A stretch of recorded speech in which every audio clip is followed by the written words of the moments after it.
Get away from me. I will wait for a beautiful bird to guide me home. Princess Emma cautioned her sisters for speaking rudely to the bird. She acknowledged the bird's kindness and said, "Please show us the way back to our home. Our parents would be so worried about us."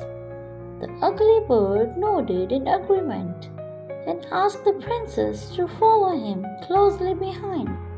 The bird led Princess Emma and Emo through the thick forest until they came to an intersection with two roads ahead. The shiny road on the right is beautiful, but it has a lot of distraction. You might get carried away if you take this route. You must not touch anything. If you forge ahead, resisting the temptation, you might find your way at the end of the road," the bird said, pointing to the shiny road. "The road on the left, however, is shorter, but narrow and ugly.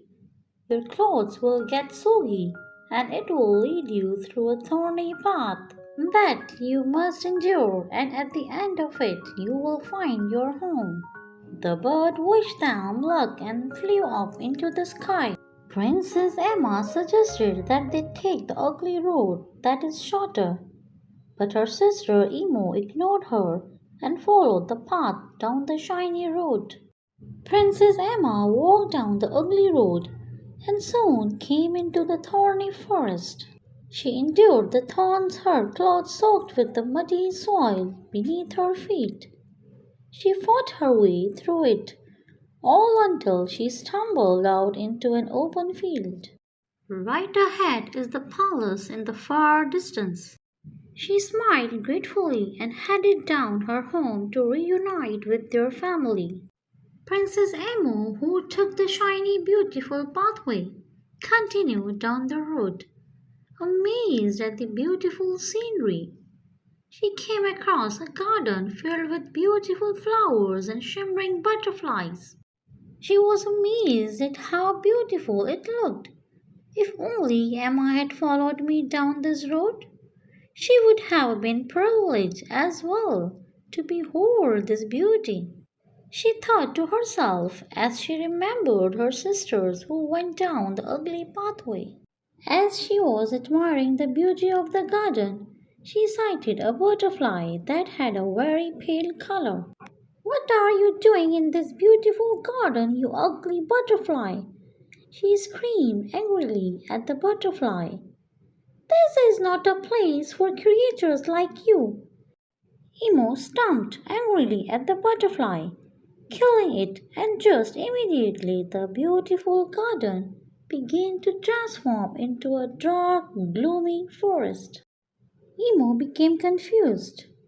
She looked around to realize everything had turned pale and the flowers withering. The ground turned very dirty and muddy. It began to soak up the tip of her dress. Disgusted and terrified, she ran down the road, hoping to make her way out of the withering forest, until she stumbled upon a river.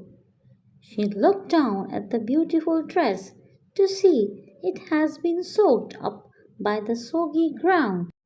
She decided to rinse out the tip of her dress. Princess Emu bent down at the river bank and she caught her reflection in the water.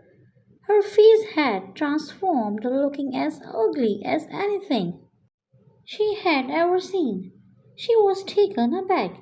She slumped on the ground and cried her heart out. "What is happening to my beautiful face? How did this happen?" she sobbed bitterly. Just as she was crying her eyes out, the ugly bird they had met earlier perched on the stone, close to the river. She lifted her teary eyes and saw the bird. At that point, she realized how terrible it must feel for someone to be mocked for their looks. "I shouldn't have mocked you. I have been arrogant all my life, and I just realized how much pain I would have caused some people as a result. I am deeply sorry." Emo sobbed bitterly. The ugly bird was convinced that she had turned a new leaf, and so it said, "You are forgiven, Emo. You must be kind to others and be humble enough. Do not mock people who do not have the privileges you enjoy. I hope you have learned your lessons. You can head down the road to the left," the bird continued. "It will lead you to the thorny forest, and just after the forest is your home. Your beautiful face will be restored on your way back."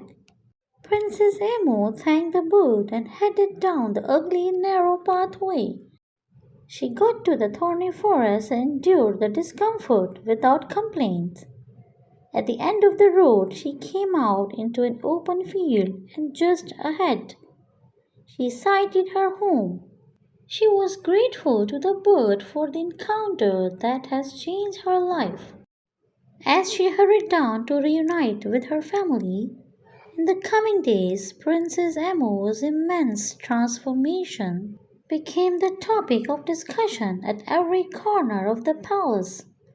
The royal servants were amazed at how humble and kind she had become, and wondered what must have transpired while she was lost in the forest. Her sister Emma was very happy and spent more time teaching Emo how to attend to some chores around the palace. The princesses continued to grow in wisdom, grateful for the experience that brought them closer together again and shaped a better future for them and their kingdom.